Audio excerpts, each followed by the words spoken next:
야곱이 가나안 땅 곧 그의 아버지가 거류하던 땅에 거주하였으니 야곱의 족보는 이러하니라.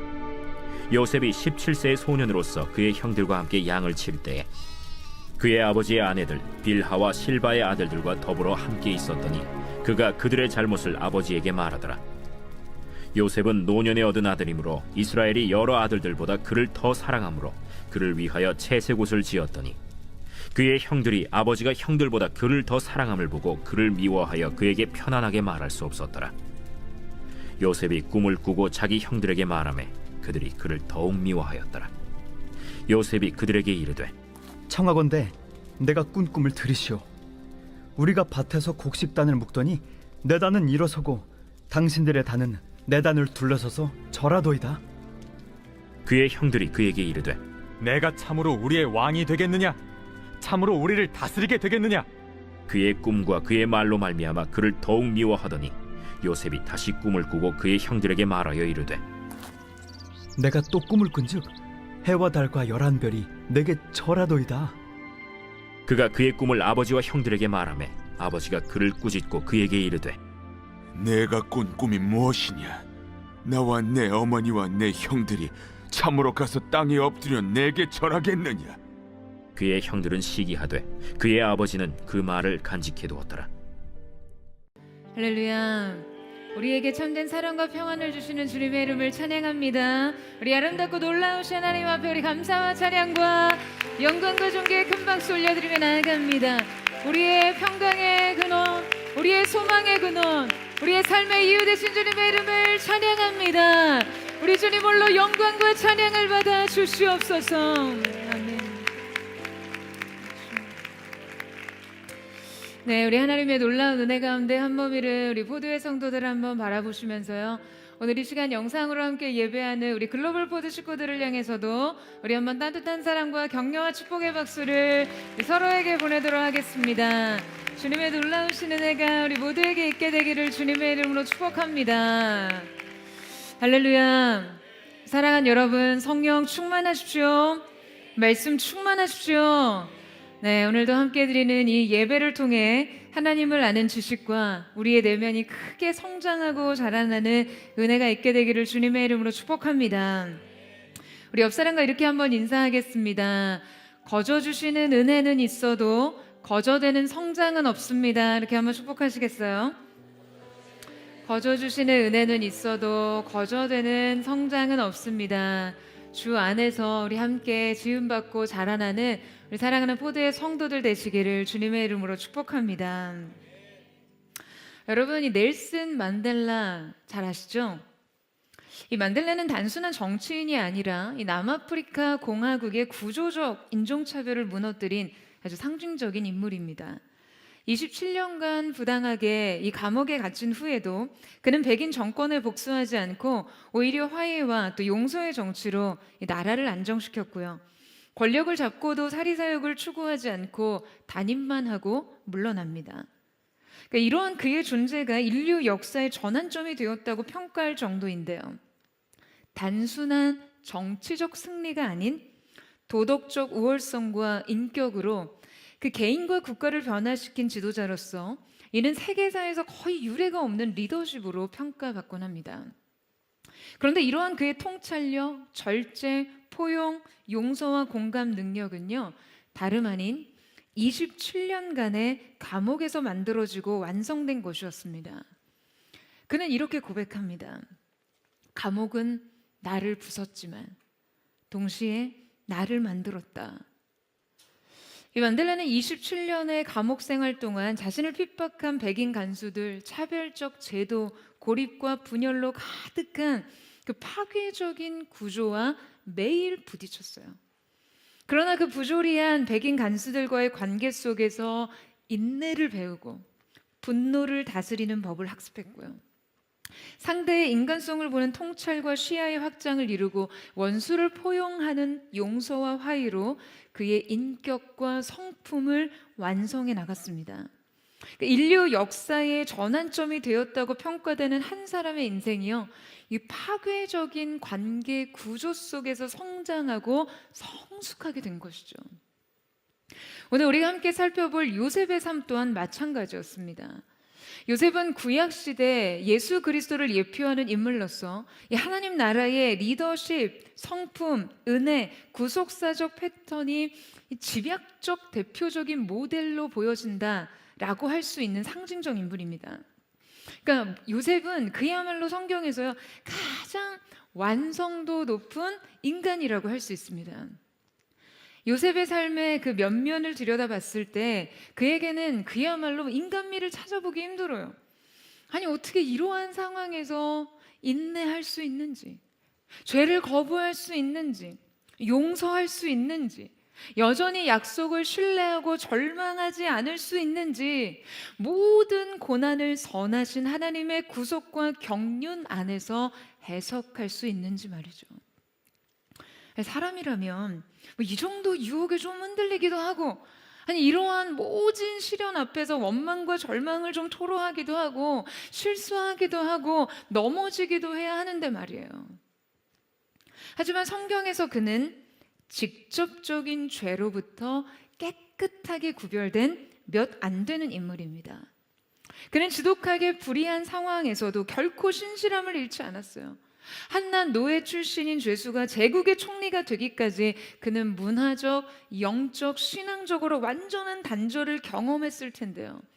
요셉은 그곳 이방 땅에서 약속의 인물로 온전히 살아냈습니다. 무엇보다도 그는 너무나 복잡한 관계적 갈등과 시련 안에서 구약 성경의 인물 중 유일하게 참된 용서를 완성한 인물이라는 것이 매우 큰 의미가 있습니다. 왜냐하면 여러분이 복음이라는 것은 용서 위에 선 진리이기 때문이죠. 그는 복음의 완성의 구약적 샘플이 되었어요. 그는 미움과 원망과 복수의 차원에서 벗어나 단순히 누군가를 그저 용서한 것을 넘어서 관계를 완전히 회복하고 구원까지 이뤄낸 인물로서 매우 중요한 역할을 합니다. 여러분, 그런데 오늘 우리가 살펴볼 부분은요, 요셉의 이러한 완성된 인격에 관한 것이 아닙니다. 그는 분명 우리에게 이 완성된 성숙의 모델로 존재하지만, 여러분 정작 그가 태어나고 그를 구성한 최초의 환경은요, 성숙과는 정반대의 파괴된 가정이었다는 것이에요.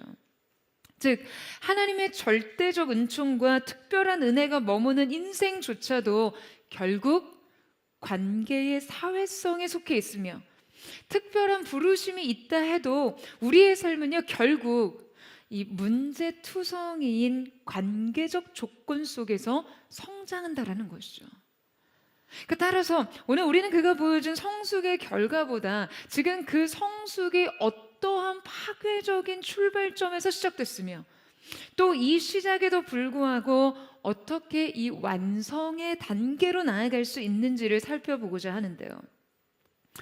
여러분, 우리는 모두 요셉처럼 파괴된 관계 위에 놓인 사람들일 뿐더러, 여러분 훨씬 더 큰 문제는요, 우리는 요셉처럼 출중한 인물도 아니기 때문에 그의 삶을 통해 지혜를 얻고자 합니다.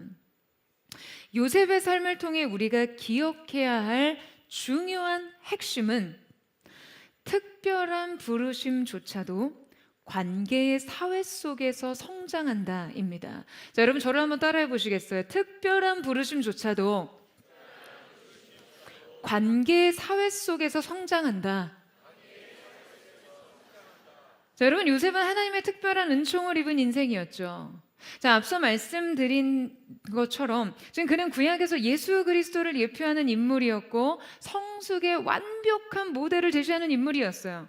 근데 여러분, 그가 아무리 특별한 사람이었대도 지금 이 은총과 부르심이 관계의 현실을 면제해 주진 않습니다. 자, 그의 현실은 어떤 것이었습니까? 자, 우리 먼저 2절 말씀을 같이 한번 읽어보도록 하겠습니다. 2절 말씀 시작. 야곱의 족보는 이러하니라. 요셉이 17세의 소년으로서 그의 형들과 함께 양을 칠 때 그의 아버지의 아내들 빌하와 실바의 아들들과 함께 더불어 있었더니 그가 그들의 잘못을 아버지에게 말하더라. 요셉이 등장합니다. 자, 그런데 여러분 성경이 지금 요셉을 어떻게 수식하면서 등장을 시키죠? 17세의 소년으로서. 자, 여러분, 이 17세의 소년으로서라는 수식이 지금 왜 요셉의 등장에 있어서 기록되어야 한다고 생각하세요? 요셉이 당시 몇 살인지 그 정보를 이렇게 기록해 두기 위해서요? 여러분, 이 17세라는 것은요, 20세가 되어야 전쟁에 참여할 수 있고 공동체 안에서 정식 성인으로 인정받을 수 있는 히브리적 세계관에서 지금 성인과 아동의 아주 그냥 애매한 경계에 놓인 시간이었습니다. 더욱이 소년이라는 단어도 동시에 사용하고 있거든요. 그러니까 매우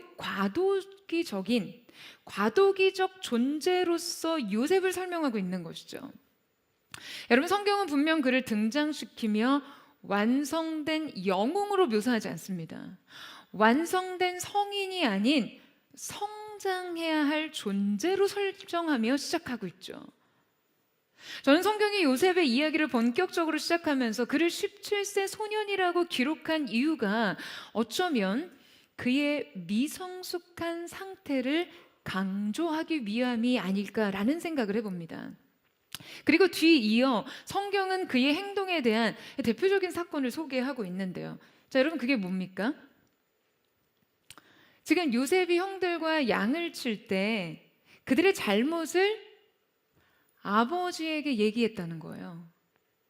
그런데 이때 이 잘못을 이야기한 것을 히브리어 디바라는 단어로 기록함으로써 지금 이 보고가 좋지 않은 성격의 보고였다는 것을 표현합니다. 그러니까 이 히브리어 디바라는 단어는요, 부정적인 뉘앙스를 가진 단어이거든요. 어떤 신학자는 이 보고에 요셉의 험담과 비방이 포함되어 있었을 거라고 분석하기도 하고요. 어떤 설교자는 이런 요셉의 성격을 매우 밉상으로 해석하기도 합니다. 말하자면 아주 그 얄미운 고자질을 하는 사람으로 말이죠. 하지만 말씀을 근거로 했을 때 저는 요셉이 이 보고를 매우 악의적으로 왜곡했다라고 생각하진 않습니다. 여러분, 왜냐하면요, 그들의 형이 그럴 만한 짓을 했을 확률이 높기 때문이죠.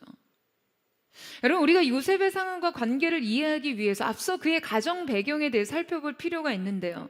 요셉의 가정은 그냥 애초부터 비정상적이었다는 것은 많은 분들이 이미 아실 거예요. 그러니까 일단 요셉의 아버지 야곱에겐 4명의 아내가 있었습니다. 라헬과 레아, 그리고 여정 빌하와 실비까지 포함한 복잡한 관계 속에 12명의 아들이 있었죠. 그러니까 12명의 형제는 이 출생 배경이 각각 다르고요. 그의 어머니의 상황과 맞물려 정서적인 출발선이 매우 다양했어요. 그러니까 이 다양한 출생 조건과 이 자녀들 사이에 아브라함부터 이삭, 야곱에 이르기까지 그냥 모든 세대에 걸쳐 편애라는 매우 기형적인 감정이 되물림된 가정이 바로 요셉의 가정이었는데요. 문제는 요셉이 이 편애의 최종적 대상이 되어 매우 위험해졌다는 것이죠. 요셉은 이 위험한 구조와 기형적 관계 안에서도 무엇보다 10명의 문제와 형들 사이에서 성장합니다. 그러니까 요셉의 형제들의 과거사를 한번 들어보면요, 자, 여러분, 이러한 막장 가족이 없어요. 막장 아침 드라마에만 나올 법한 그런 스토리입니다. 먼저 창세기 34장의 사건을 보자면요, 앞서 이들이 세겜에 정착했을 때 야곱의 딸 디나가 세겜의 아들에게 강간을 당하죠. 그러니까 이 사건을 발단으로 야곱의 아들 중 시므이와 레위가 세겜성의 남자들을 집단 학살합니다. 전체 다 할례를 행하게 하고 움직이지 못하는 상태에 있는 남자들을 다 죽였어요. 그러니까 그들의 폭력성은요, 통제불능이었어요. 그러니까 여러분, 이 정도 폭력성이라면 요셉이 지금 어떠한 관계의 긴장도에서 성장했을지 여러분 어느 정도 상상이 좀 되시죠? 상상 좀 되세요? 지금 요셉에게 이 10명의 형들이 얼마나 이런 공포스러운 존재였을까요? 창세기 35장에는 또 다른 문제가 발생하는데요. 바로 장자 르우벤이 야곱의 첩 빌하, 그러니까 자기 아버지의 첩과 동침을 하는 사건이 일어납니다. 정말이지 폐륜적인 행동이죠. 여러분, 자기 아들이 자기 첩과 동침을 하고요. 자기 형이 자기 엄마와 동침을 한 이 관계 구조를 한번 생각해 보세요. 아니, 정말 어떻게 이렇게 콩가루 집안이 있습니까? 이 형제들은 요셉이 결국 감당할 수 없는 폭력적이고 부도덕한 인물들이었죠. 그런데 이 연이은 사건들에 대해 성경이 명백하게 드러내고 있는 진실은요, 야곱이 이 모든 사건에도 침묵했다는 거예요. 어쩌면 앞서 열거된 문제보다 더 심각한 문제가 바로 여기에 있습니다. 여러분, 야곱은요, 가장으로서 정말 무능한 아버지였어요. 침묵하는 아버지 말이에요. 여러분, 이때 야곱의 침묵이 단순히 인내와 기다림과 오래 참음에 해당한다고 생각하세요? 야곱의 침묵은요, 영적인 무분별과 무책임과 비겁함이었습니다. 그리고 근본적으로 그들에 대한 애정 없음이었겠죠. 야곱은 애초에 라헬과 레아의 경쟁적 관계에 대해서도 남편으로서 전혀 개입하지 않았고요. 디나 사건에 대해서도 그가 아들들을 책망하고 지도했다는 언급은 조금도 등장하지 않습니다. 그저 이 사건으로 인해 세겜 땅의 사람들과 자신의 관계가 위험해질 것에 대해 두려워할 뿐이었어요. 아들들의 잘못을 영적 책임감을 가지고 호되게 책망하고 바르게 의로 교육해야 할 가장으로서의 책임을 뒤로하고 그냥 그저 그 자신의 사회적 관계가 손상될까봐 오직 이 부분에만 신경을 쓴 것이죠. 여러분, 야곱은 자신의 아들들의 분노를 제어하지 못하고 이 원한과 앙심 속에 집단 살인을 저지른 이 상황과 근친 상간의 폐륜적인 행동을 한 일을 그저 묵인했습니다. 그는 자신의 아내들이 그냥 밤낮 출생 경쟁을 하며 서로 시기하고 질투하는 것에 대해서도 관여하지 않았어요. 요셉과 형들의 관계에 대해서도 그냥 다 싸우면서 크는 거지. 아니, 형제들이 뭐 그렇지, 이런 사고 방식으로 여러분 모른 채 하지 않았겠습니까? 그러다 결국 형제가 형제를 죽이려 할 때까지. 여러분, 이토록 무질서하고 무법한 가정에서 부모의 소극적 양육 태도는요, 매우 위험합니다. 여러분, 어느 조직에서나 마찬가지예요. 리더가 문제를 방임해서는 안 됩니다. 부모들이 아이들에게 평소에는 관여하고 싶지 않아서 지도를 미루고 미루다가 결국 여러분 어떤 일이 발생합니까? 결국에 그냥 폭발해요. 그땐 더 이상 지도가 아니라 감정의 분출이죠. 그리고 그러한 부모의 지도를 받는 아이들은요, 합당한 훈육을 받는 것이 아니라 부당한 학대를 받는다라고 느낍니다. 그러니까 부모 자녀뿐만 아니라 평소에 아무런 불만 제기도 없다가 여러분 어느 날 갑자기 급발진하면서 들이받는 관계에 어떻게 신뢰하시겠어요? 여러분, 이것은 인격의 일관성을 매우 해치는 행동이에요. 여러분, 화를 내야 할 때 화를 내지 않는 것이 사랑과 자비일까요? 여러분 어떻게 생각하세요? 가르쳐야 할 때 침묵하는 것이 온유와 인내입니까? 여러분, 우리가 침묵하기로 한 것도요, 사실은 선택입니다. 침묵도 하나의 행동이에요.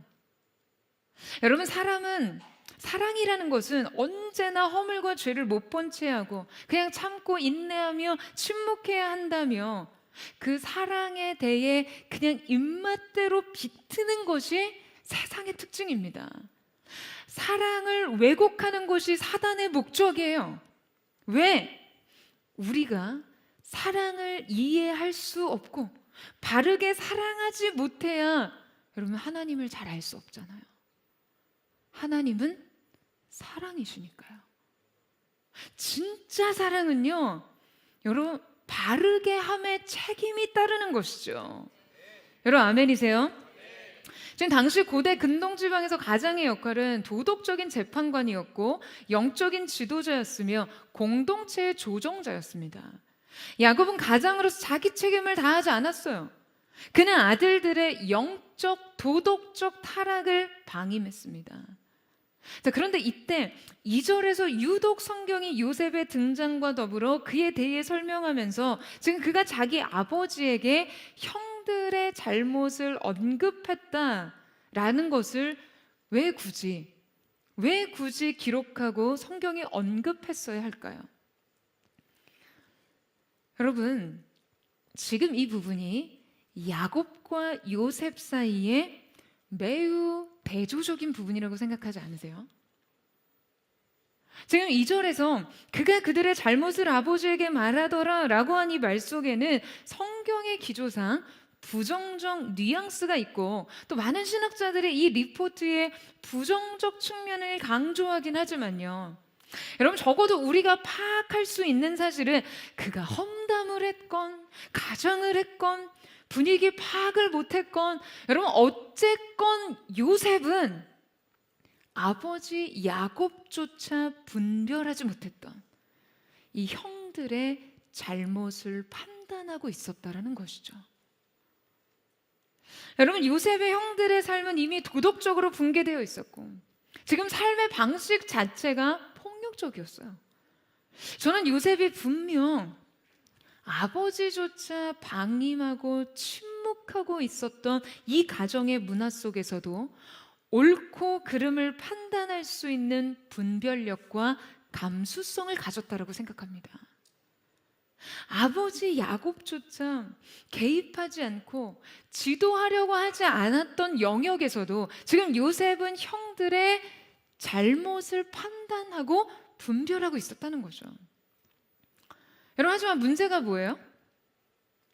지금 여러분, 왜 이것이 배드 리포트였을까요? 저는 그에게 주어진 이 통찰과 분별을 지금 요셉이 처한 특수한 관계성 안에서 바르게 표현할 사회성이 아직 길러지지 못한 것이 아닐까 생각합니다. 그는 지금 관계 안에서 아직 미성숙했어요. 잘못을 바르게 판단하는 분별력과 도덕적 책임감은 있었지만 관계적으로는 미숙했던 것이죠. 여러분, 우리가 아무리 바른 분별을 가지고 있고 옳은 판단을 할 수 있다 하더라도 여러분, 이것이 관계 안에서 작용하는 만큼 지금 이것이 어떻게 전달되는지는 그 내용의 본질만큼이나 중요합니다. 어쩌면 이 보고가 잘못된 보고, 나쁜 보고가 될 수밖에 없었던 것은 지금 이 보고의 진실과 의도를 떠나 지금 이 보고로 인해 파괴될 수밖에 없는 이 관계의 질서가 있기 때문이죠. 그가 무엇을 분별했건 또 그것이 옳고 그름을 떠나 그는 지금 이 관계적 맥락을 고려하지 않았고 사회성과 지혜가 부족했어요. 그러니까 아직까지 17세 소년의 미숙함, 그 자기 중심성을 버리지 못했습니다. 여러분, 바로 이 점이 우리가 오늘 이 말씀을 통해 깨달아야 할 지혜입니다. 요셉의 삶과 성장을 통해 여러분 무엇을 배워야 해요? 여러분, 우리가 제 아무리 특별한 은총을 받고 탁월한 재능을 소유하고 있다 할지라도 자신이 속한 관계 안에서 이 사회성을 먼저 기르지 않으면요, 진실과 상관없이 그는 인생의 큰 손실과 곤궁을 경험할 수밖에 없습니다. 여러분, 이것이 성경이 우리에게 제시하는 사회학이에요. 그리고 무엇보다 하나님은 그가 가진 이 보석과 같은 부르심조차 이 파괴된 질서, 이 파괴된 관계의 질서 안에 두시고 그를 성장시키려고 하신다라는 것이죠. 그러니까 어쩌면 특별하면 특별할수록, 탁월하면 탁월할수록 여러분, 이 훈련은 매우 고됩니다. 그래서 많은 사람들이 이 훈련 안에서 하차해요.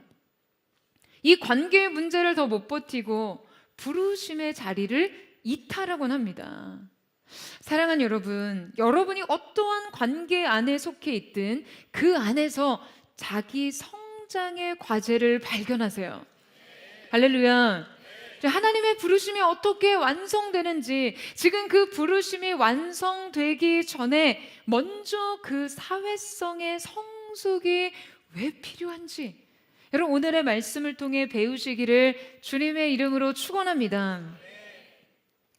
요셉이 이 애매한 위치와 사회적 관계 안에서 지금 매우 곤궁에 처했다라는 이 사실을 보여주는 말씀이 이어 기록되고 있는데요. 자, 우리 함께 3절에서 4절 말씀 같이 한번 읽어보도록 하겠습니다. 시작. 요셉은 노년에 얻은 아들이므로 이스라엘이 여러 아들들보다 그를 더 사랑함으로 그를 위하여 채색옷을 지었더니 그의 형들이 아버지가 형들보다 그를 더 사랑함을 보고 그를 미워하여 그에게 편안하게 말할 수 없었더라. 자, 여러분 함께 읽은 말씀 속에는 이들의 관계가 매우 집약적으로 좀 설명되어 있죠. 먼저 이 가정엔 지금 매우 골깊은 편애의 문제가 있었어요.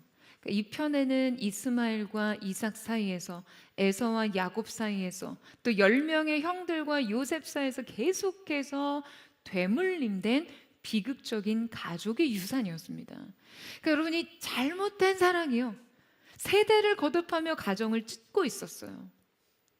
오늘 말씀에서 야곱이 그에게 채색옷을 지어 입혔다라는 구체적인 기록이 있는데, 자, 여러분 이 채색옷이라는 건 어떤 의미였을까요? 채색옷이라는 말만으로 느껴지는 게 있죠. 일단 아무나 입을 수가 없어요. 특별한 사람만 입는 옷이에요. 채색옷이란 고대 근동 지방에서 여러분 장자의 권위를 나타내는 옷으로 여겨지는데요. 요셉에게 특별하게 지금 부여된 이 독특한 특권적 사랑을 시각화한 것이죠. 그러니까 지금 야곱이 요셉에게 채색옷을 입혔다는 것은 지금 암묵적으로 형들에게 여러분 무엇을 말하고 있는 것이에요? 뭘 말하고 있을까요? 지금 1차적으로 요셉은 너희들과는 다른 신분이야, 이걸 지금 드러내고 있는 거예요. 가족 내의 권력 구조를 그냥 그대로 드러내고 있는 거죠. 형제들은 단연 요셉의 존재감이 불편할 수밖에 없었어요. 많은 신학자들이 채색옷에 대해서 1차적으로는 이렇게 장자권의 상징이라고 해석하지만요, 히브리 원문을 좀 더 노골적으로 해석하자면 여러분 이 옷은 채색이 된 옷이라는 옷의 색상에 대한 강조보다도 지금 오히려 옷의 디자인과 길이에 대해 초점이 있습니다. 그러니까 정확히는요, 긴 소매가 달린 귀한 옷이라는 번역이 좀 더 적절해요. 자, 그렇다면 대체 긴 소매가 달린 귀한 옷이라는 여러분 어떤 의미가 있는 것일까요? 이 고대 사회에서 긴 소매의 옷은 바로 일하지 않는 사람들의 옷입니다. 여러분 지금 요셉의 형들의 직업이 뭐였죠? 요셉의 형들 직업이 뭐였어요? 목자였잖아요. 당시 고대 근동 지방의 의복은요, 짧은 튜닉이 기본이었습니다. 그러니까 소매가 거의 없거나 짧고 전체 기장도 이렇게 무릎 위까지 오는 짧은 일체형 옷이 대부분이었어요. 여러분 왜요? 아니 팔과 다리가 이렇게 자유로워야지 이렇게 양을 돌볼 수 있잖아요. 어떻게 소매가 이렇게 길고 막 치렁치렁한 옷 입고 이렇게 양치고 막 짐승들 쫓고 물길 만들고 여러분 이렇게 막 돌을 던질 수 있겠어요? 그래도 패션이 중요합니까?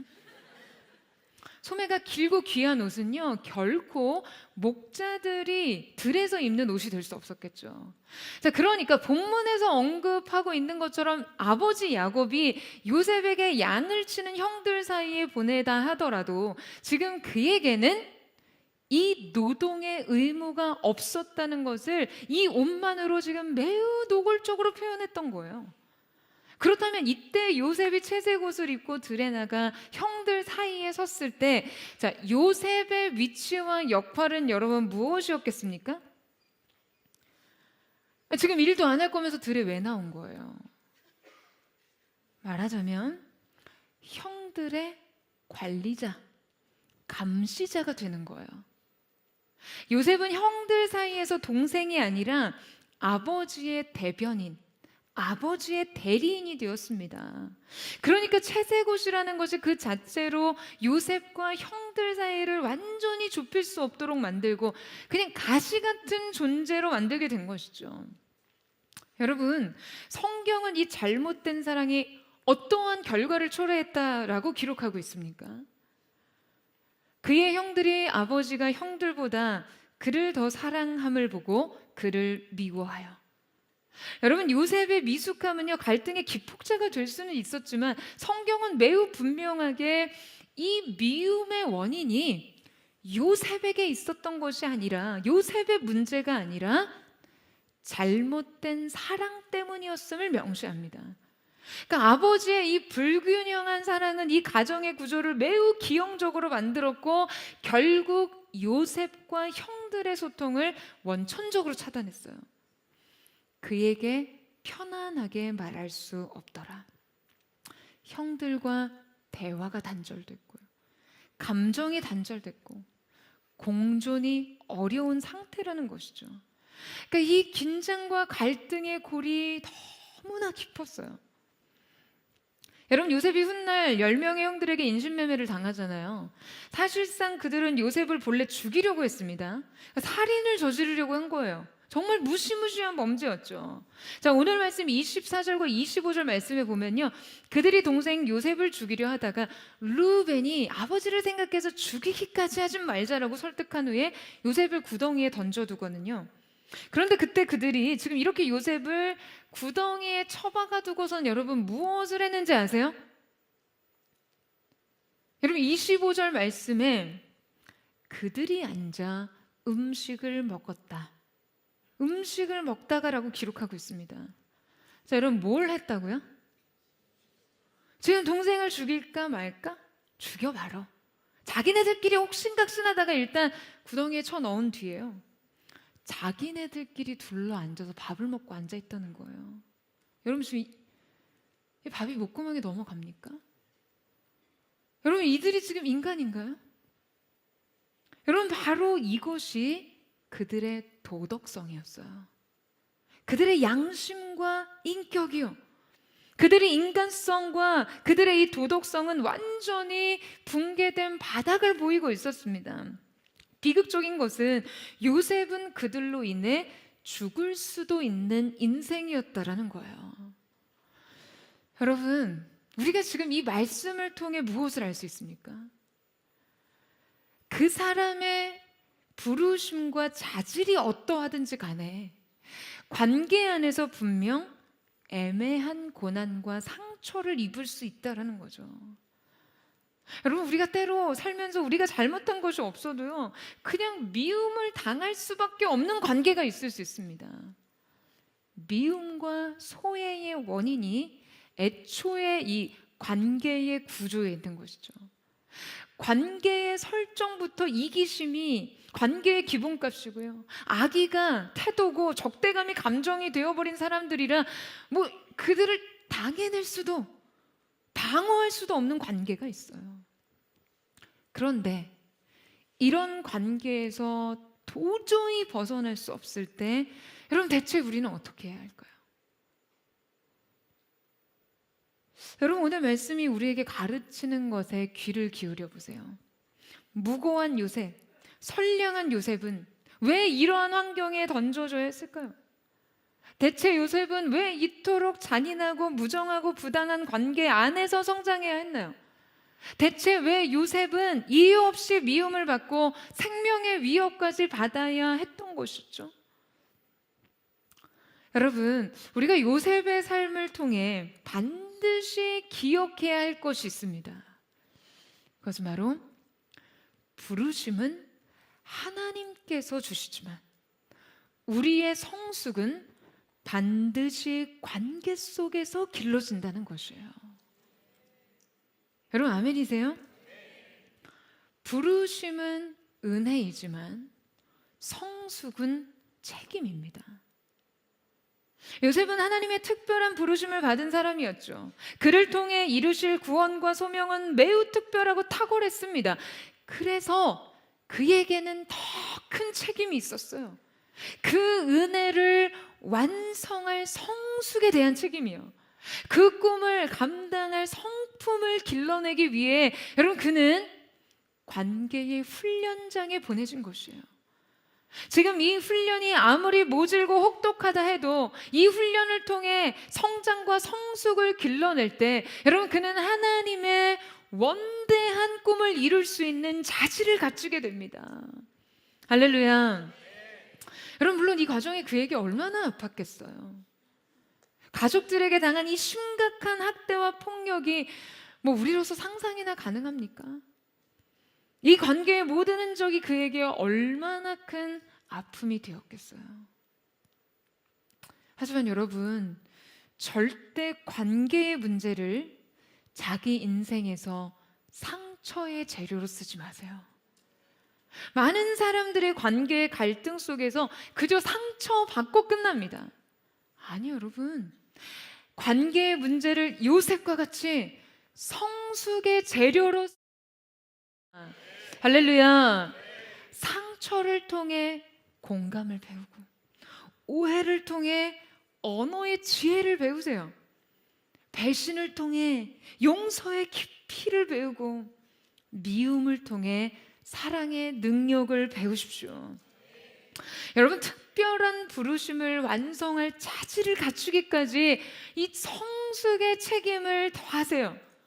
여러분 하나님은 우리가 부르심을 가진 사람으로 시작해 성품을 갖춘 사람으로 완성되기를 원하십니다. 여러분 아멘이세요? 하나님의 부르심은요 여러분 즉시 일어난 사건이지만 성품의 형성은 시간 속에 빚어지는 과정이거든요. 그래서 하나님의 사람들의 삶에 부르심이 선언된 이후 항상 관계 훈련의 과정이 시작됩니다. 여러분 매우 의미심장하게도 하나님께서 그에게 꿈을 주신 이후 그의 훈련은 오히려 본격화됐어요. 여러분 요셉은 하나님께 받은 꿈이 있었죠. 이 꿈은 요셉이 쟁취한 것이 아니기에 그냥 어느 날 하나님께서 그의 인생 가운데 주신 것이었어요. 하나님께서 어느 날 갑자기 그의 인생에 찾아오신 거예요. 마치 그 꿈을 통해 그의 영혼을 불러내듯이 그의 인생을 향한 하나님의 놀라운 계획을 보여주셨어요. 그는 하나님의 매우 특별한 은총을 받았습니다. 그런데 여러분 이때 이 꿈 때문에 무슨 일이 일어납니까? 5절, 10절, 11절을 보세요. 지금 요셉이 하나님으로부터 받은 꿈 때문에 형제들로부터 더욱 미움을 받고 가정 내부에서 강한 반발과 거부를 경험하는 장면이 반복적으로 등장합니다. 그 꿈이 사실상 이 가정의 갈등을 오히려 폭발시키죠. 하나님께서 그를 통해 이루실 그 원대한 꿈은 사실상 이 관계 안에서 처음 시험을 받습니다. 심지어 형제들이 요셉을 살해하려고 시도하는 장면을 보면요, 하나님의 이 꿈이 이들 관계 안에서 어떠한 도화선이 됐는지를 볼 수 있는데요. 자, 19절에서 20절 말씀 같이 읽겠습니다. 시작. 서로 이르되 꿈꾸는 자가 오는도다. 자 그를 죽여 한 구덩이에 던지고 우리가 말하기를 악한 짐승이 그를 잡아먹었다 하자. 그의 꿈이 어떻게 되는지를 우리가 볼 것이니라 하는지라. 자, 여러분 지금 형들이 요셉을 뭐라고 부릅니까? 꿈꾸는 자가 오는도다. 제가 한때 이 말씀 정말 좋아했거든요. 아니 뭐 이 말은 사실 뭐 조롱의 의미였지만 어쨌든 세상이 우리를 향해 꿈꾸는 자라고 인정할 수 있다는 것이 여러분 이거 한편으로 얼마나 멋진 일인가요? 지금 이 말씀을 통해 우리는 하나님이 요셉에게 주신 꿈이 지금 이들 관계에 얼마나 심한 긴장과 갈등의 핵심이 되었는지를 알 수 있죠. 그들은 단지 요셉을 미워한 것이 아니라요, 요셉의 꿈까지도 미워했습니다.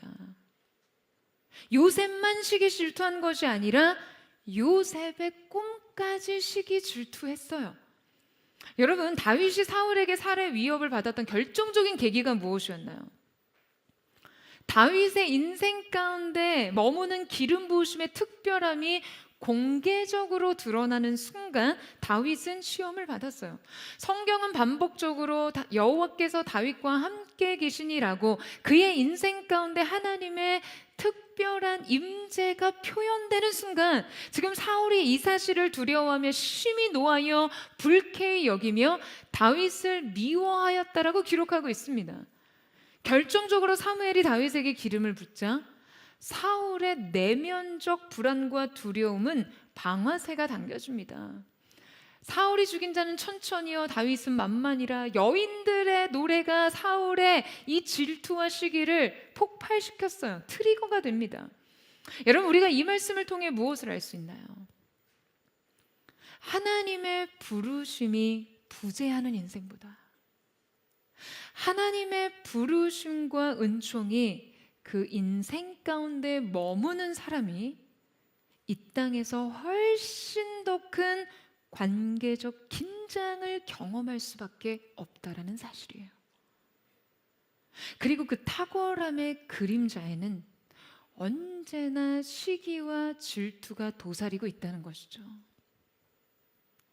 요셉의 특별함이 드러났을 때 여러분, 놀랍게도 형제들 간의 관계에서 그를 향한 미움은 훨씬 더 깊어졌습니다. 요셉을 중심으로 가정의 질서와 권위가 세워지는 것이 그냥 미치도록 싫었던 거죠.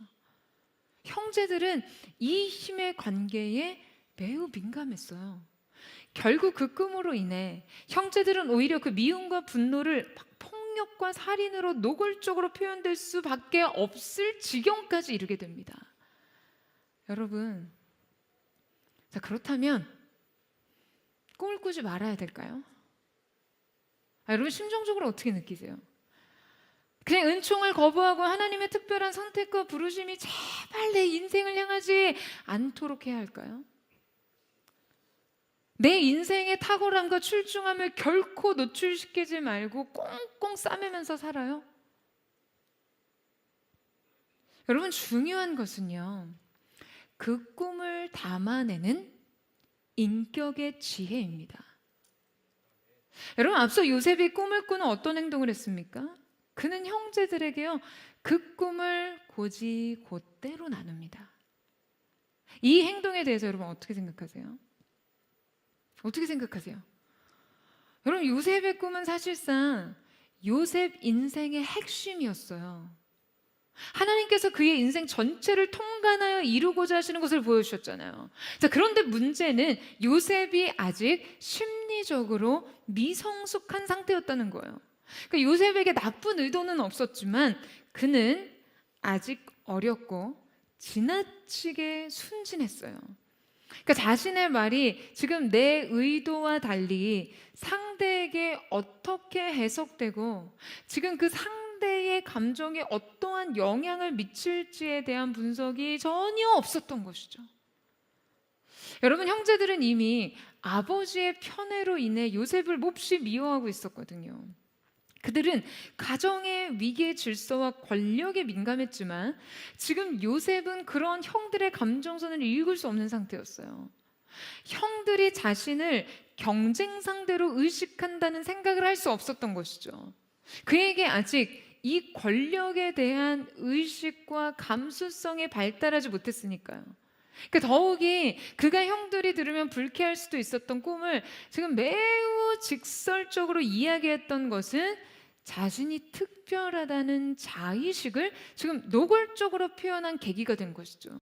그러니까 말하자면 의도적으로 형들을 모욕할 생각은 없었지만 지금 자신의 특별함을 공개적으로 드러내 시기와 질투의 위협을 당할 때 지금 이것을 겸손과 지혜로 조절할 능력이 없었던 거예요.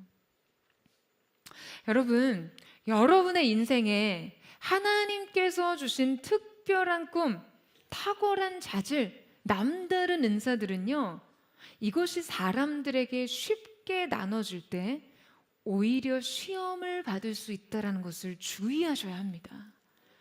C.S. 루이스는 그의 에세이에서 자신이 받은 내밀한 영적 보석을 아무에게나 쉽게 드러내지 말라는 말을 해요.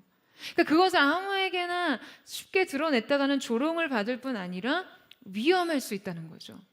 그는 마태복음 7장 말씀에서 거룩한 것을 개에게 주지 말며 너희 진주를 돼지에게 던지지 말라.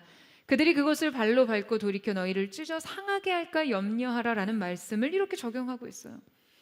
거룩한 것, 가치 있는 것, 위에서부터 온 것들이 육신의 사람, 어두운 존재, 영적 분별이 없는 사람들에게 나눠줄 때 여러분 그들은 그것을 이해하지 못할 뿐더러 여러분 어떻게 한다고요? 돌이켜 그것을 밟고 너희를 찢어 상하게 할 수 있다는 거예요. 그러니까 C.S. 루이스는 이 말씀을 적용하여 우리의 꿈, 인생의 가장 소중한 가치, 하늘로부터 부어진 선물과 비전에 대해서 결코 아무에게나 쉽게 나눠서는 안 된다고 강조합니다. 자신의 내밀한 인생 계획, 전략, 마음을 아무에게나 솔직히 나눴다간 그들에게 상처로 돌아올 수 있다라는 경고를 해요. 여러분 이 조언이 극단적인 조언이라고 생각할지 모르겠지만요, 이 말씀은 바로 예수님이 인생들에게 하신 경고였어요. 예수님께서도 하나님의 때가 이르기 전까지 자신이 누구인지가 사람들에게 드러나게 되는 것을 경계하셨어요. 여러분 가치 있고 귀한 것일수록 여러분의 인생에 소중히 담으세요. 여러분에게 부여된 하늘의 신령한 것을 보존하고 그것을 여러분 인생 안에 완성하기 위해서는요, 매우 각별한 영적 주의가 필요합니다. 여러분 아멘이세요? 여러분의 인격이 그냥 순진한 방식으로 아무런 경계 없이 행하지 않도록 주의하시고요, 여러분의 마음이 지나치게 솔직하게 사람들에게 아무에게나 나눠지지 않도록 하세요. 그것이 바로 여러분의 인생의 손실을 줄이는 방법입니다. 여러분 그 지혜와 성숙한 인격이 저와 여러분에게 있게 되기를 주님의 이름으로 축원합니다. 여러분 요셉은요 하나님으로부터 너무나 특별한 것을 받았으나 아직 이 선물을 어떠한 책임 의식 안에서 받아내야 하는지를 몰랐어요.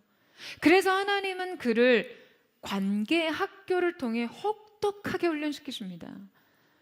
여러분 지금 우리가 요셉의 인생을 통해 무엇을 배우게 되나요?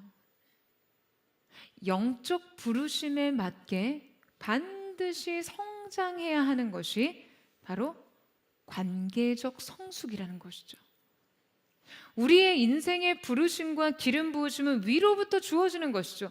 부르심은요 여러분 누구도 만들 수 없습니다. 하지만 성품이라는 것은요 계속해서 갈고 닦여지는 것이에요. 여러분 사람의 인격이라는 것은 머릿속에서 발휘되고 완성되는 것이 아니에요. 하나님의 특별한 은총을 받았다고 해서 사회성이 자동적으로 생기는 것도 아니에요. 인격은 오로지 관계에서 드러나고 관계 안에서만 다듬어집니다. 용서는 누군가 나에게 상처를 줄 때 발휘되는 것이고요, 겸손은 내가 사람들 앞에서 칭송을 받거나 모욕을 당할 때 드러나는 것이죠. 온유는 누군가 나를 부정하거나 부당한 대우를 할 때 필요하고요, 절제는 내가 힘을 행사할 수 있는 능력이 있고 그 기회가 주어질 때 발휘될 수 있는 것이에요. 충성이라 아무도 보이지 않을 때 시험을 받습니다. 결국 우리의 인격이라는 것은 관계의 훈련장에서 끊임없는 자극과 시련과 연단을 받으면서 갈고 닦여지는 거예요. 여러분 결국 그릇의 크기는요 재능이 아니라 인격입니다. 인격의 그릇이 준비되어 있지 않으면요 인생의 열매를 담다가도 어느 한순간에 그것을 모두 활칵 쏟아버리기 십상해요. 여러분 인생 한 철에 반짝이는 성공과 인정은요 결코 대단한 것이 아닙니다. 사람들의 칭찬과 박수는요 언제나 이면이 있고 이중성이 있어요. 절대 그런 것에 마음 두지 마시고요, 여러분 마음을 빼앗기지 마세요. 인생의 이런 그림자들과 리스크를 견고히 확고한 인격과 성품으로 감당해내지 못하는 사람은요, 어떠한 사건이든 한순간에 주저앉거나 엎어지기 쉬워요. 무엇보다 위로부터 온 하나님의 특별한 은총을 보존하기 힘듭니다. 여러분, 우리는 제 아무리 특별해도 결국에는 관계의 사회 속에서 살아가죠. 우리 인생에서 관계는 우리의 부르심을 강화하기도 무너뜨리기도 합니다. 따라서 은혜는 결국 관계 안에서의 성숙을 요구하는 것이에요. 하나님께서는 당신이 주신 꿈과 탁월함을 감당할 성품을 길러내기 위해 여러분 우리를 관계 안에서 훈련하십니다. 요셉은 이후에도 계속해서 이 훈련에 참여했어요. 보디발의 집에서 신뢰를 배웠고 감옥에서 곰감과 섬김을 배웠습니다. 술 맡은 관원, 떡 굽는 관원과의 관계를 통해 대화의 기술을 배웠고요. 바로를 통해 정치적 감각을 배울 수 있었어요. 이 관계의 긴장을 통해 결국 요셉의 완성된 인격을 만들어낼 수 있었던 것이죠. 여러분, 관계에서 주고받는 상처를 여러분 너무 아프게 여기지 마세요. 이 상처가 생기고 그 아무는 과정을 통해 여러분이 하나님 앞에서 자라고 성장할 수 있도록 기도하십시오. 그리고 이 모든 과정을 통해 여러분 인생 가운데 이루실 그 하나님의 완성된 꿈을 기대하고 바라보십시오. 저는 우리 모두가 이 관계 학교에서 모두 출중한 성장을 이뤄낼 수 있는 은총이 있기를 주님의 이름으로 축원합니다. 여러분, 여러분의 인생의 관계에 많은 문제를요, 상처의 재료가 아닌 성숙의 재료로 취하여 사용할 수 있는 하나님의 사람들, 여러분 그렇게 하나님 앞에서 여러분의 성품을 훈련할 수 있는 귀한 믿음의 사람들 되시기를 주님의 이름으로 축원합니다. 오늘 이 시간에 함께 찬양하며 기도하며 주님 앞에 나아가겠습니다. 사랑하는 주님, 우리의 인생도 관계의 환경에서 벗어나 성숙과 성장을 이룰 수 있는 사람은 단 한 사람도 없음을 고백합니다. 때로는 파괴적인 관계의 질서 안에서 우리 자신이 숨죽여 하나님의 때를 순종하며 순복하며 기다려야 할 때가 있고요. 갈등과 이기심의 다툼 속에 치여 그렇게 한없이 내 자신이 고갈되고 소진되는 것 같으나 그 관계 속에서 정작 나의 인격과 성품이 빚어지는 것을 믿음으로 바라보므로 오늘 주님 우리의 마음에 쓴 마음, 상한 마음, 상처로 그렇게 채색되어 있는 많은 것들 주님의 손으로 덮어주시고 위로하시고 격려하시는 은혜를 또한 누릴 수 있도록 역사하여 주옵소서.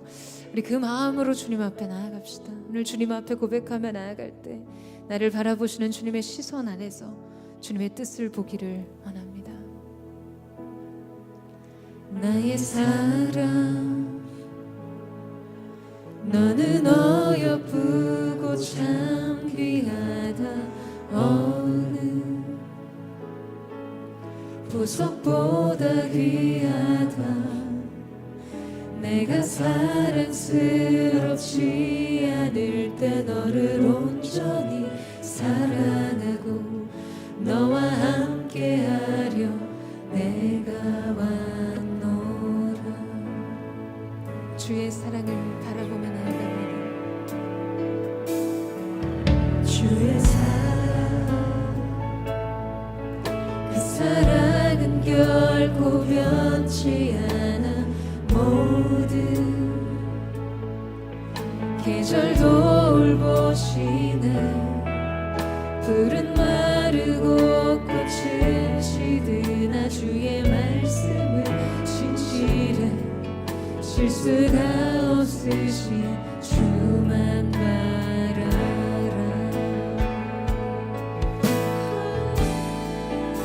주님의 나라와 뜻이 나의 삶 속에 임하시며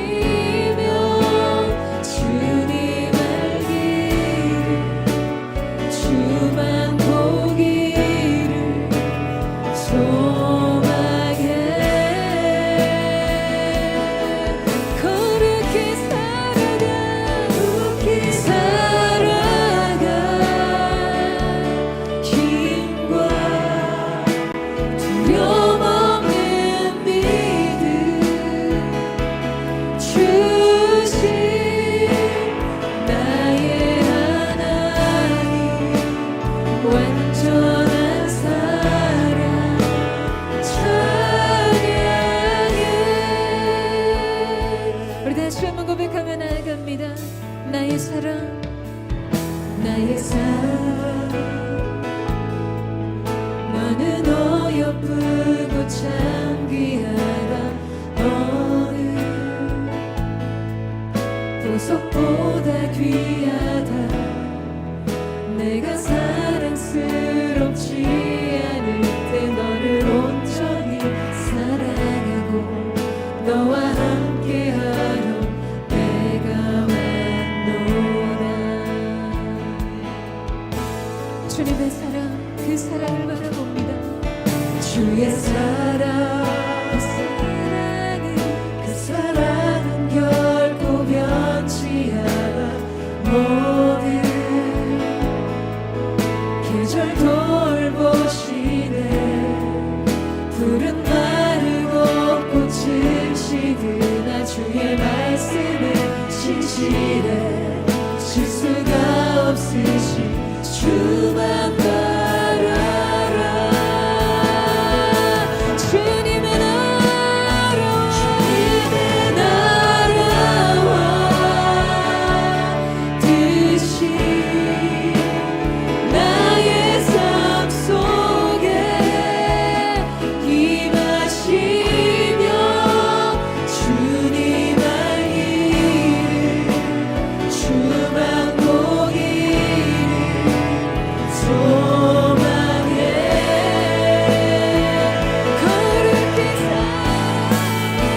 거룩히 살아갈 힘과 두려움 없는 믿음 주신 나의 하나님. 오늘 시간에 주님 말씀이야. 주님의 시간에 나를 들어 주님만을 나아갑니다. 주님의 나라의 뜻이 그 영광스러운 하나님의 뜻이 나의 삶가운데 이루어지기를 사모합니다. 연약한 우리의 인생 속에 일하시네 그 하나님의 은혜가 나타나기를 원합니다. 주님을 보게 하여 주옵소서. 주님을 바라보게 하여 주옵소서. 소망해, 소망해. 거룩히 살아갈 힘과 두려움 없는 믿음 주신 나의 하나님. 완전한 사랑 찬양해.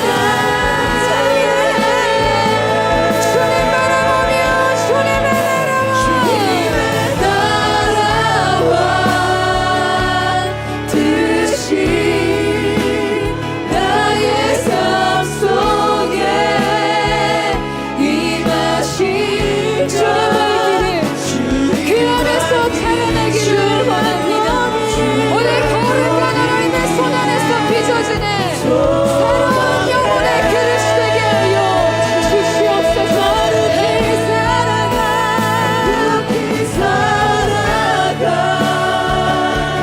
힘과 두려움 없는 믿음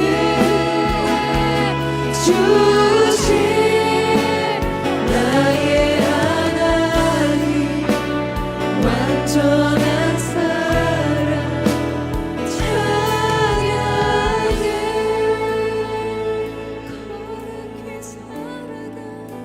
거룩히 살아갈 힘과 두려움 없는 믿음 주신 나의 하나님. 완전한 사랑 찬양해. 사랑하는 여러분, 오늘 이 가운데 여러분 가운데 이 관계에 대한 상처와 상한 마음이 마치 여러분의 영혼에 찌르는 가시가 되어 그렇게 여러분의 마음과 생각을 고통과 슬픔과 분노 가운데 거하게 하는 그 관계에 대한 경험을 가지고 있는 분 계십니까? 역기능적인 가정 안에서, 불균형한 사랑의 가정 안에서 제대로 된 양육을 받지 못했거나 고통과 공포스러운 폭력적 상황 안에서 이 해결되지 않는 마음의 그림자 속에 그 어두움의 이면을 인생 안에서 늘 끌어안고 살아가는 분 이 가운데 계세요. 부모에 대한 원망의 마음, 분노의 마음, 실망과 좌절, 그러면서도 한편에 그 부모의 사랑에 대한 맹목적인 허기를 가지고 구멍난 마음에 그 허기를 가지고 살아가는 분 계십니까? 직장과 학교의 생활 속에서 관계의 문제가 여러분의 인생 발목을 붙잡는 가장 고통스러운 문제인 분 계세요?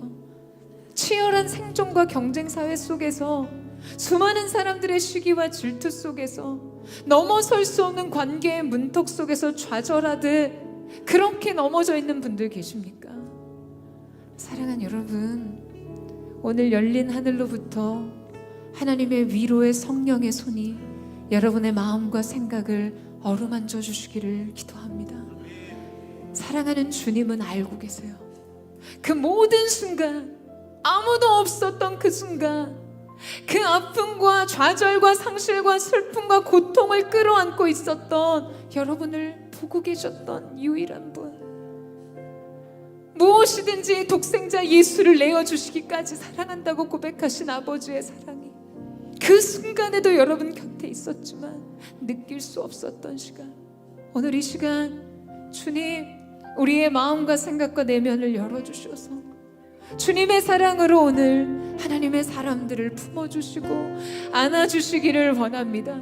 그 상하고 깨어진 마음을 다시금 하나님의 권능의 손으로 빚어주시고 우리의 인생을 언제든 재활용하실 수 있는 하나님의 은혜의 섭리 속에서 그 영광의 부르심을 이룰 만한 하나님의 사람으로 새롭게 하시는 은혜를 오늘 우리가 무언가를 결단하기 이전에 먼저 하나님의 그 위로와 격려 속에 관계 안에 고통함에 몸부림쳤던 요셉과 같이 인생 구덩이에 던져진 것 같이 느껴졌었던 그 고독과 외로움과 쓸쓸했던 마음까지도 오늘 하나님께서 어루만져 주시고 오늘 하나님의 사랑의 품 안에 여러분을 품어주실 줄로 믿습니다. 주님 오늘 위로의 성령으로 기름 부어 주시옵소서. 상처나고 깨어진 심령 주님의 것으로 다시 새롭게 하여 주시옵소서. 우리 주님 바라보며 우리의 모든 마음을 주께 토하며 주의 한번 부르짖고 기도하며 나가겠습니다. 주여, 사랑하는 주님, 오늘 하나님의 사람들의 심령 속에 관계의 고통을 끌어안는 하나님의 사람들이 있습니까? 말할 수 없는 상실과 배신의 기억으로 얼룩진 인생, 그래서 다시는 꺼내볼 수 있는 기억의 조각들을 가지고 있는 하나님의 사람들이 있다면 오늘 이 시간 주님 우리가 이 관계 안에 우리의 인격과 성품을 위해 무언가를 결단하기 이전에 주님의 성령으로 위로의 성령으로 덮어주시고 위로하시고 격려하여 주시옵소서. 내가 받았던 미움, 내가 받았던 버려짐, 내가 받았던 무관심, 내가 받았던 그 모든 학대의 공포 속에서 그 기억 속에 여전히 머물고 있는 하나님의 사람들을 꺼내주십시오. 주님 격려하시고 이끌어주십시오. 위로해주십시오. 너의 잘못만이 아니라고 말해주시네 아버지의 극렬하신 사랑으로 말미암아 오늘 이 하나님과의 새로운 관계, 아버지의 사랑의 관계로 우리의 모든 관계가 주님 앞에 새로운 화목과 화평의 질서 안으로 들어갈 수 있는 그 은혜의 질서로 끝내어지는 귀한 은총이 있을 수 있도록 주여 역사하여 주시옵소서. 기억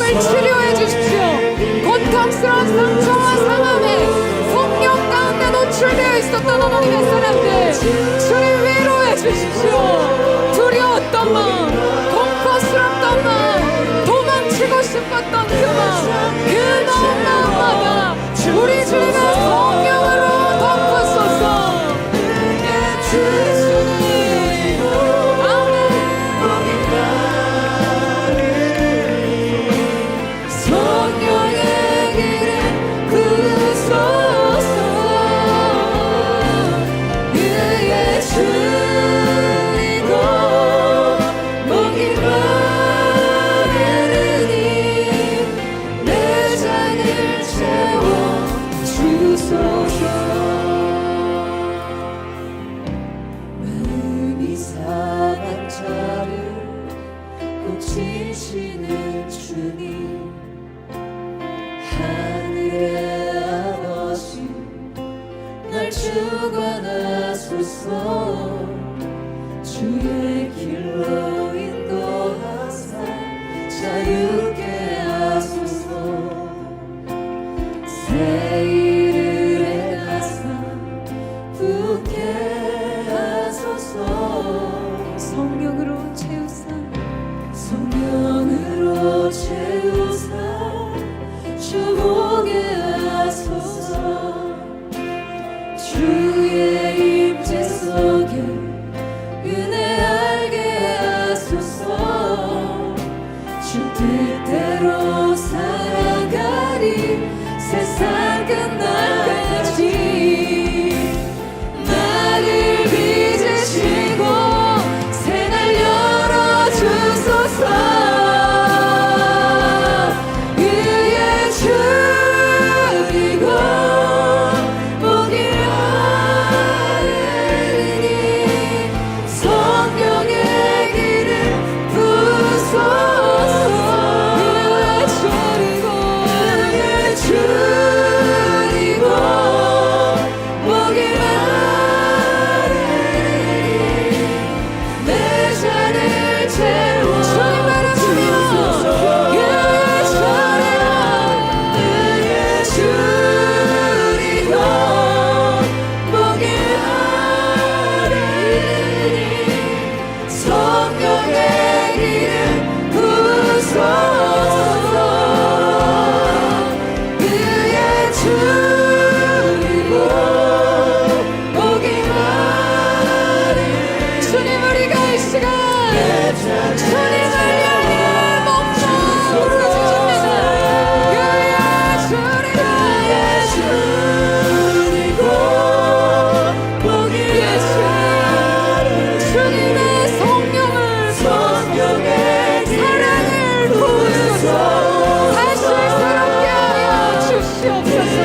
주이고 목이 마르니 내 잔을 채워 주소서.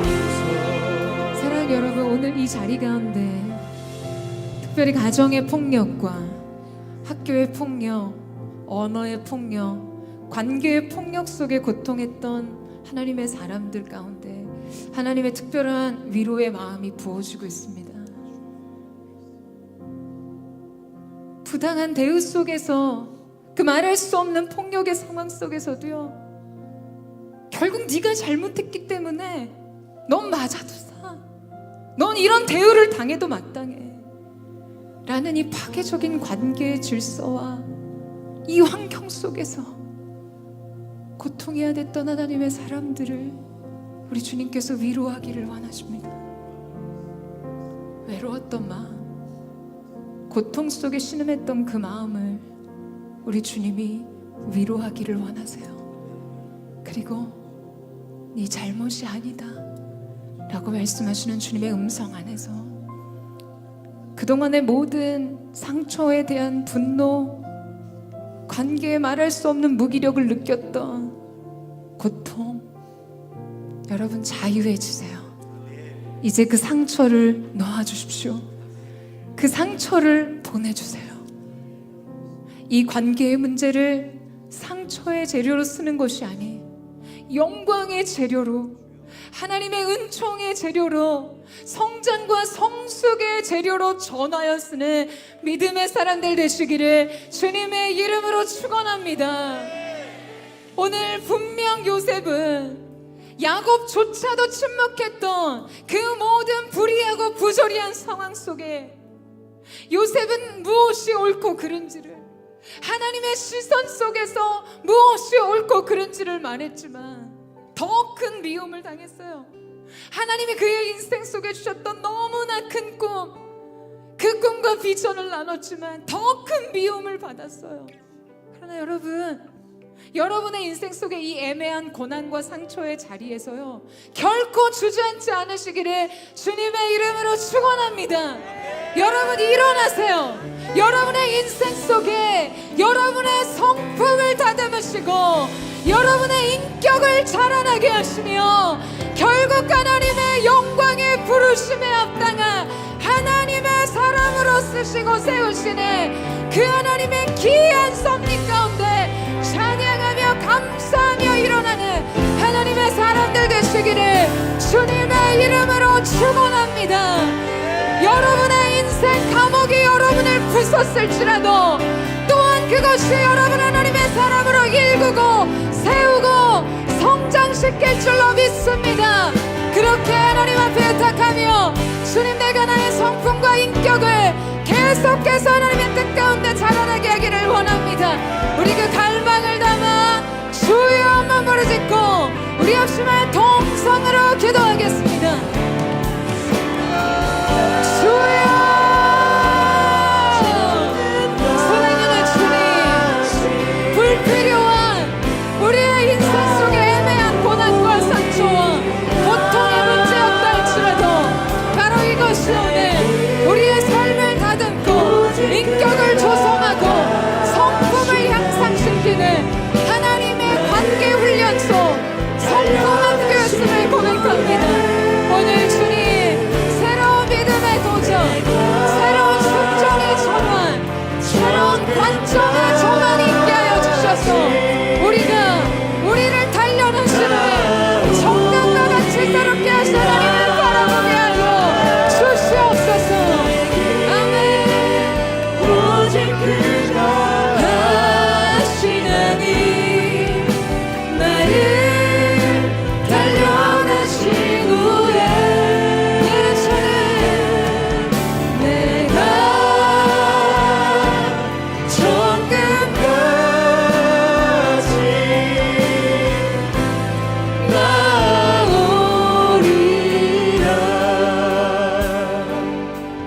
주가 보이신 생명의 길, 주님, 우리의 상한 마음을 가지고 주 앞에 나아갑니다. 상한 마음을 드리며 주님 앞에 나아가리. 나의 의로움이 되신 주, 그 이름 예수, 나의 길이 되신 이름 예수. 나의 길 오직 그가 하시나니 나를 단련하신 후에 내가 조금까지 나오리. 우리 다시 한번 나의 모든 길을 하시는 주님 앞에 나의 길 오직 그가 하시나니 나를 단련하신 후에 내가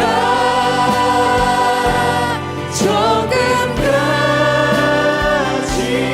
예수님, 우리를 보배로운 정당같이 하신 하나님 바라보며 이 거룩한 손을 높이 들고 나의 길, 우리가 믿음으로 결단하며 또 이 믿음의 고백으로 주님 앞에 서기를 원합니다. 나를 단련하신 후에 내가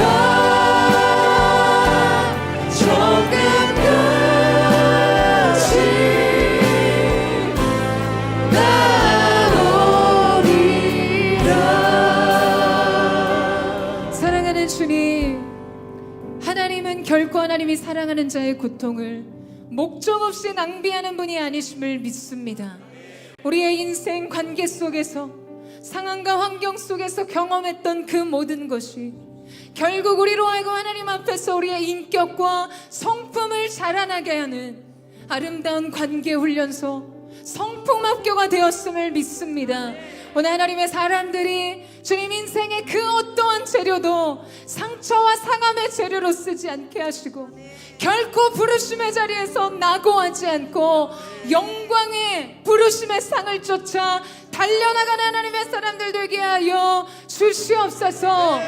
거룩한 성품, 거룩한 인격, 그 부르심을 감당할 만한 세부대로 빚어지게 하여 주시옵소서. 그렇게 오늘 우리를 다시 빚으신 하나님 앞에 감사와 찬양을 올려드리며 살아계신 예수님의 이름으로 기도드립니다.